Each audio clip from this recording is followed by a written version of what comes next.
Welcome back to the District Territory Podcast. I'm Eric Shellhouse from Bat Boys Baseball, and joining me today, Spencer Nussbaum of The Athletic.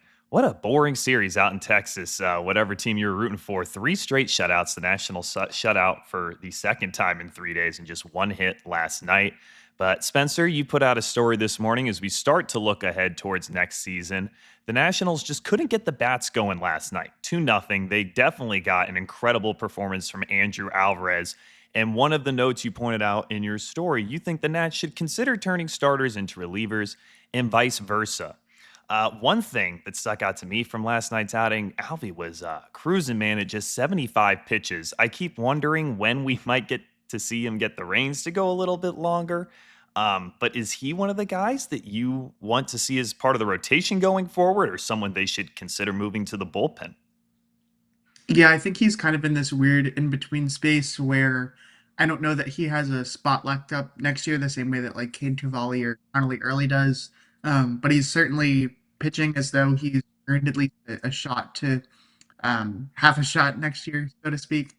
As we saw in this outing again, it feels like the even when the command and the control isn't great, he's still able to put together decent outings and that next level, which we actually saw him reach a couple times where he hit 6 or 7 innings in the past couple weeks was when his command was back up. And so that guy is a starter if his fastball command in particular can be as sharp as it was in the past couple weeks, and if it looked like what it did yesterday, I think it can be a very effective piece out of the bullpen. So I think there's a lot of these guys. Part of why I brought up the point, uh, who fit in that in between, and it's interesting to see what. Yeah. There's a lot. There's a lot of guys out in the bullpen that kind of fit into that role. And another point from your article earlier today, team pillars genuinely can't be platooning bats. The Nationals obviously felt the impact of the departure of James Wood and CJ Abrams last night. But there's also some guys that we're maybe looking towards that need to step up a little bit and really own in the position of being an everyday starter, I suppose, is kind of the point we're going for here, Spencer. But who jumps off on paper to you there? Yeah, as I kind of outlined in the story, right? The Nationals have done a great job platooning this season, and there's only so many spots on the roster where you can do that, and so you need either versatile defenders, you need guys who can hit both sides, so to speak. For me, I look at Brady House as someone who seems to have started taking that leap. The at bats Brady looked a lot better over the past few. The underlying numbers suggest he's getting better on that front. It's still a little early for me to say thrive there, or he's going to necessarily be able to be a third baseman just because the sample is small. But if we're trying to look into who step up in that role, that's a big one. Another one I point out, not a platoon bat, but Andres Chaparro, right? Someone who's gotten the chance to start hitting every day, and we've seen him thrive since he's been given the shot to do it. So those are the two that kind of stand out in my mind as maybe potential to do it. Beyond that, I mean, Daylen Lile has shown that he can do it in the past, but is struggling this season. Dylan Cruz has fantastic numbers against lefties and has really struggled against righties. Jacob Young, the chasm is smaller, but still kind of in that same boat, even with how well he's been hitting over the last, month and a half or so. So I don't necessarily know that there's like a straightforward plan or thought for how this all might shake out next season, but I would just keep an eye on it because I think their first base platoon is so strong that strikes me as okay. That's going to take up 2 roster spots. Catching is going to take up 2 roster spots, and then beyond that, you have 2 places left to platoon, so to speak. Yeah. Really quickly, I guess let's jump over to Wednesday's victory because this one was all Nationals. The pitching showed up and the offense showed up. And as you just mentioned, Andres Chaparro, man, he is on a tear here in the second half. His 8th home run of the season coming in the top of the 7th inning, put them up 6-0. Spencer, I'm just curious, like, is there anything you've seen as far as a change in approach or that explains how he started hitting righties here all of a sudden? Is it simply just more of a sample size? Or has there been a Yeah. change of approach? Well, what's funny is And I think it's fair to say all of a sudden, because that's like what the numbers bear out, the like batting average, OPS, etc. But if you looked at what he was doing against lefties at the start of the season, it was very limited sample, so it was hard to get in a rhythm. He was crushing the ball when he hit it, and he was just getting into a lot of outs, and he was walking a lot. And I think when you looked up on the screen and like late June, right? It said probably, 150 batting average, 320 on base, and some decent slug, right? Where it's like that doesn't look like a major leaguer, right? But if you look at the process and everything behind it, it suggested if that guy were to start getting more regular at bats, and some of those hits started to fall, you see a much better player. Now, I don't think any one of us said he was going to lead baseball in OPS in the second half. I don't even know that like Chaparro would have said that, and I don't know that that'll maintain. But as we kind of saw with Curtis Mead, right? Uh, you get the chance to hit lefties, you start hitting them, you get the chance to hit righties, and from there, things kind of take off. So, really impressive what he's done. And as I brought up in the story, I think it'll be interesting to see if the Nationals maybe put him at some third base next year, right? If he is able to hit righties as consistently as he was. He's been getting pregame work there, and I wouldn't necessarily rule out the possibility, even if he doesn't necessarily profile as a third baseman. Yeah, another point you had brought up in the story, Spencer, it was the Nationals could mess around with some funky defensive looks. Obviously, we've been talking about CJ to second base. We'll probably jump into that here soon in the D block. But yeah, besides Chaparro at third base, is there anyone else maybe getting some innings in the outfield a little more often than we'd expect, or getting innings on the infield? Playing a new position down the stretch here. Yeah, well, there have been a couple of times where we've asked Blake Butera something along the lines of, "Hey, is anyone getting work somewhere that we don't know of?" Or also on the pitching front, like, "Hey, what do you consider about such and such role?"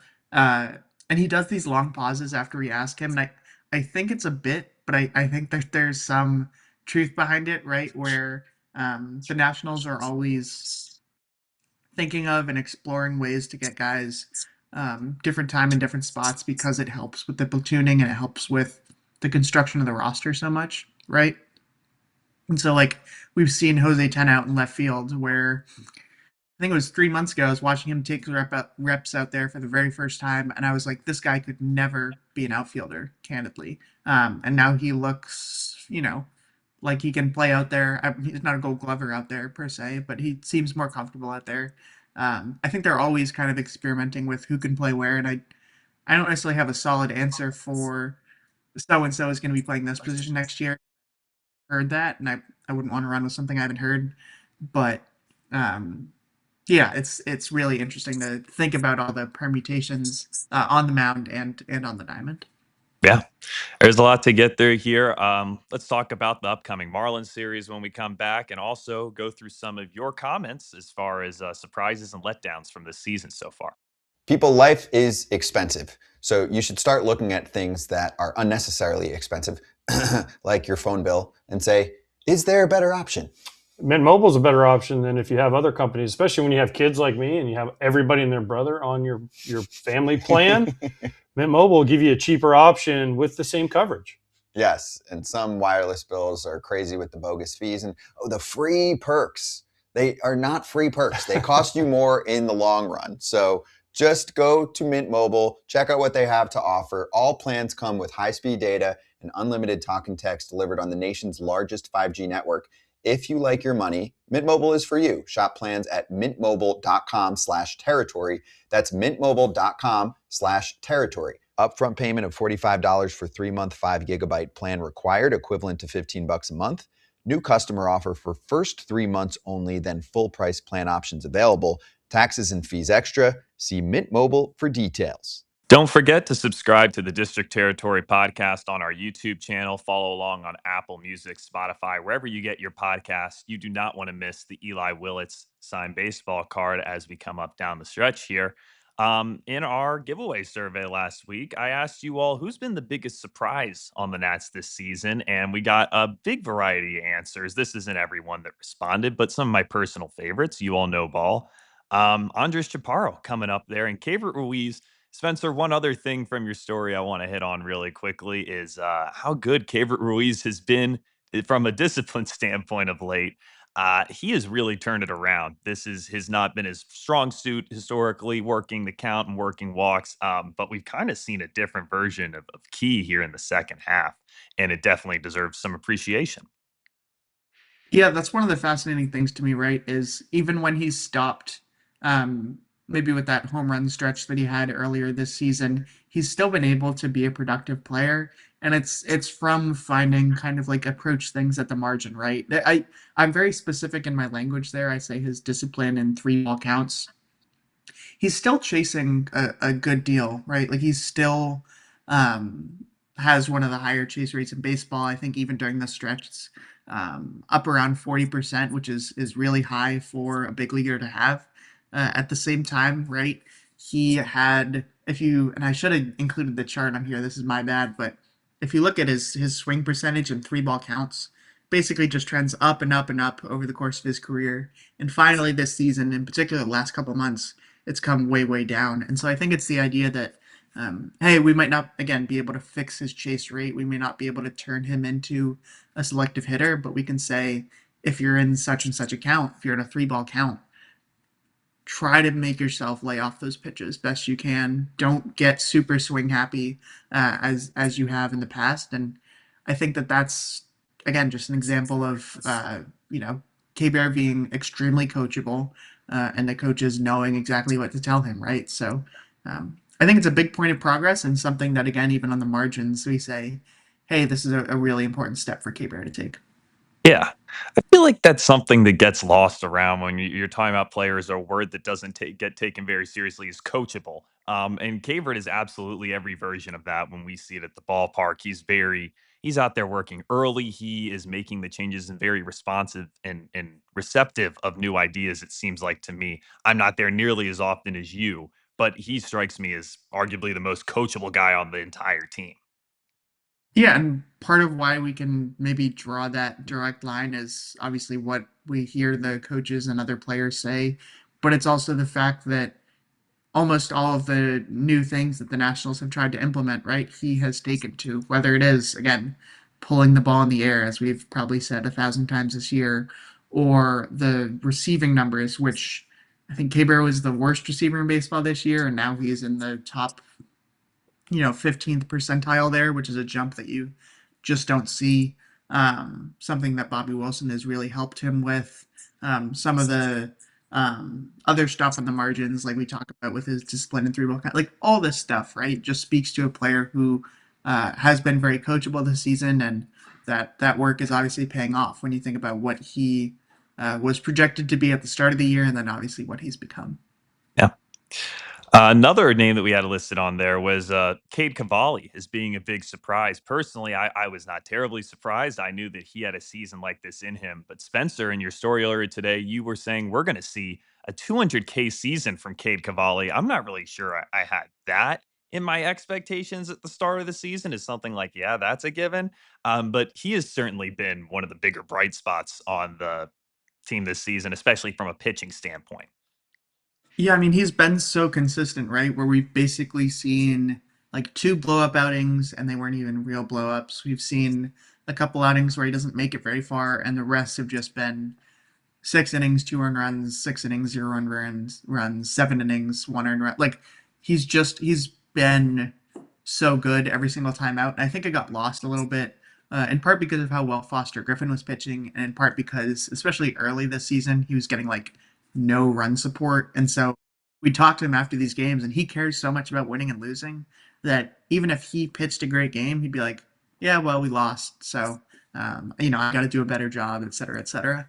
Um, but no, he's been so uh, just so consistent this season. The improvement over the last 2 months too is notable. Again, using that cutter around 15% of the time now, which has made it a plus pitch. The sweeper, I think, has allowed like 8 hits all season.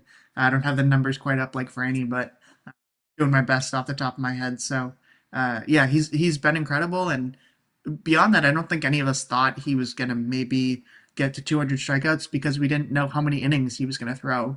but he's shown that he can handle the workload, and the Nationals have said, hey, we believe that your body can kind of maintain this number of innings, right? And so he probably will get there, and I think that's a huge accomplishment for both him and the Nationals. Definitely. First guy would be the first national since the big 2019 team, as you mentioned in the story there. Let's jump over to this part of the survey I put out the other day. What has been your biggest disappointment? And I'm not sure a lot of people really understood this question or gave rational answers. Is the very bottom there, their record. That's not been a disappointment for me. I don't think that has been a disappointment for many fans, but there are quite a few Dylan Cruzes, and I think the platoon splits jump out at you off on paper, but I think the underlying numbers for him show that he has hit the ball very hard this season, and it's similar to Chappie. Some of these are just going to find holes, but what do you make of the season that Dylan has had this year, given where it started, not even in the major leagues, really? Right. Well, again, that's part of what we have to factor in. Again, the underlying metrics as well speak to a player who's still hitting the ball hard. What is kind of hard for me to square is the fact that the underlying numbers are still like suggest he's a league average offensive talent. At the same time, he's striking out a ton, which I think is something that um, he would tell you is something that improve, right? And so I think people giving up on Dylan Cruz. I mean, again, I can't. I don't know that I'm going to speak to like the average fan on this, but um, to me, so much of what is going to make him a productive big leaguer is the stuff he already does, and what is going to make him be a beyond productive big leaguer is getting the strikeouts down. Whether that's possible, I mean, we have a decent sample here that says he'll be streaky. He'll be able to do it in stretches, but he's not able to do it in stretches. And so I think for him, the final thing to put together is consistency, right? It's being able to do that against righties. And if he's not, again, you probably, I don't want to say you definitely platoon him with Daylen Lile next year, but like I don't think that's out of the cards, right? Given with how he's produced. So again, two hitters who have shown in the past that they can be productive and have been productive, and giving up on anyone is for me it takes a lot to see that, right? Like we saw what Keibert was last year, um, improved dramatically. We saw what insert basically any national was here last year, and so I think development isn't always linear, and that's why I don't say this guy's never going to be a big leaguer. I think that's silly. But we also can't discount that there needs to be real strides on that front. For Daylen on the chase percentage, and for Dylan both the chase and the whiff is kind of what I need to see to say, hey, he's going to be a big part of this team next year. So wouldn't count it out, but that's definitely the area of improvement that comes to mind. Yeah. Let's go ahead and start to look ahead towards this weekend's matchup. This is interesting. If I had told you that your problems were going to be Brad Lord, Jake Irvin, and Jackson Kent on opening day, you'd be wondering what happened. Let's go ahead and jump into the on deck presented by Fox One app.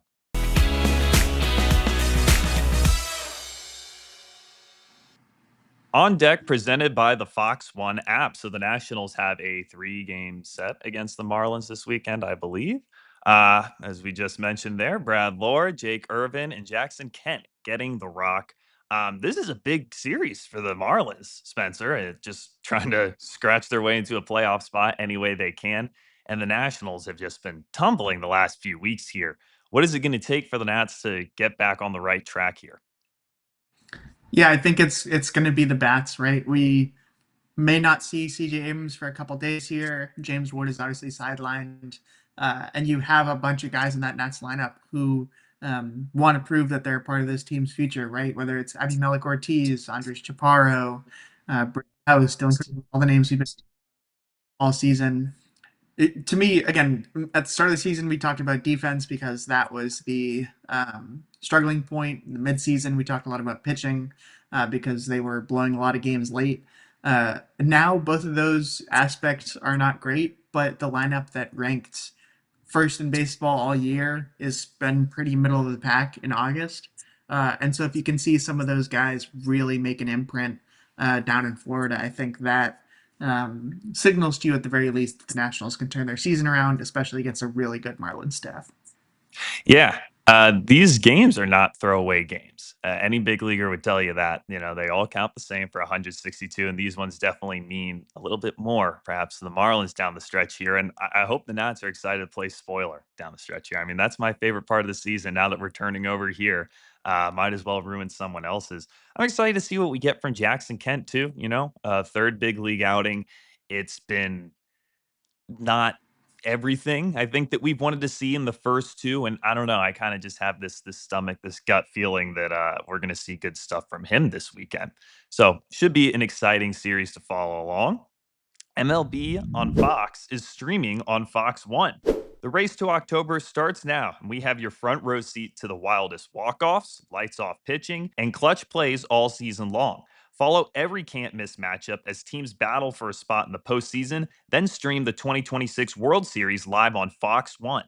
At home or on the go, live or on demand, never miss a moment. Stream now. Start your Fox One 3-day free trial today at fox1.com. So we head over to the National League East standings. The Nationals sit at 61 and 68. They're falling out of the picture, but the Marlins, they are just 4 games out of a wild card spot here. As I mentioned, they are certainly in contention right now. You take a look at the bigger picture. The Nationals come back for a lengthy homestand after the stretch for the Rockies and 4 more against the Miami Marlins. One final thing I want to check in before we wrap up today's show, Spencer, is CJ Abrams. He not came out, but was not in the lineup last night after an ankle sprain towards the end of Wednesday night's game. What's the latest you've heard on his injury? And it's clear that it impacts the offense quite a bit when he's not in there. Yeah, again, I would just refer to Mark's tweet. Rare series where I wasn't in Texas, so I can't speak to like on the ground per se. But yeah, I mean, again, it sounds like he's day to day. I guess the latest update is that the MRI showed, or the MRI came back negative, I should say, and that this doesn't strike me as maybe a long term injury or something that is more serious. Um, but I think with the Nationals, as they've been careful with James Wood, I imagine they will be careful with CJ Abrams and not want to risk any long term damage, given where the Nats are at in the standings and given the fact that they do indeed like to keep their players healthy. Yeah. As any good organization should, I think. You look back, it paid off in 2019 for a 2012 shutdown. For those of you who've been watching Nationals baseball this long, Spencer, is there anything else you want to toss in as we start to wrap up today's show? Yeah, I guess I would just again point people towards the idea of guys maybe being able to transition roles, whether it's down the stretch or over the off season. I think it's fascinating some of the options the Nationals have because they seem so far away on the mound, right?